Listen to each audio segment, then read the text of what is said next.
सप्तदश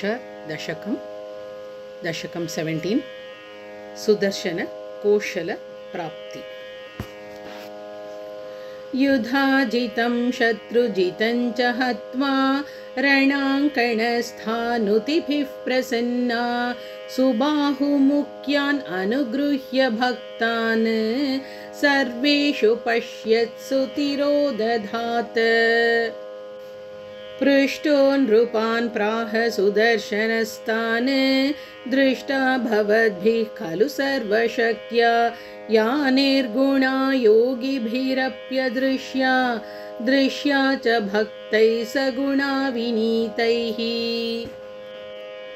या राजसीदं सृजतीव शक्तिः या सात्विकी पालयतीव विश्वं या तामसी संहरतीव सर्वं सद्वस्तु सैवान्यदसत् समस्तम्। भक्तार्तिहन्त्री करुणामयी सा भक्तगृहा भीतिकरी प्रकामं वसन् भरद्वाज तपोवनान्ते चिराय मात्रा सहतां भजेऽहम्। तामेव भक्त्या भजतेह भुक्ति मुक्तिप्रदामस्तु शुभं सदा वः। श्रुत्वेदमानम्रमुखास्तथेति सम्मन्त्र्य भूपाश्च ततो निवृत्ताः।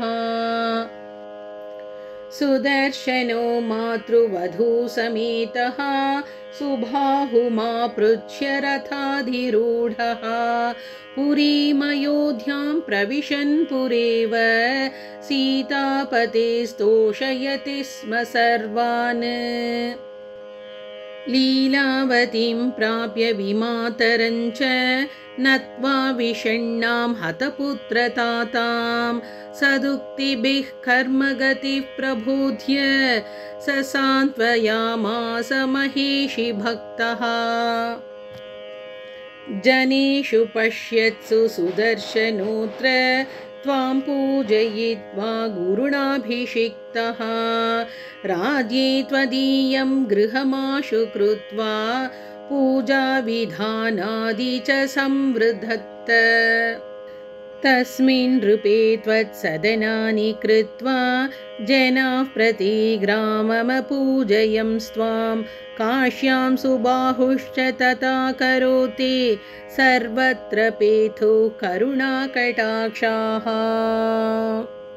न कर्मणा न प्रजया धनेन न योगसाङ्ख्यादिविचिन्तया च न च व्रतेनापि सुखानुभूतिः भक्त्यैव मर्त्यसुखमेति मातः।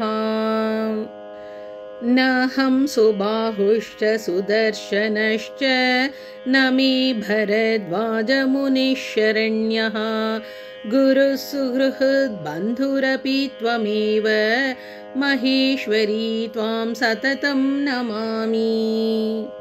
ॐ श्रीमात्रे नमः।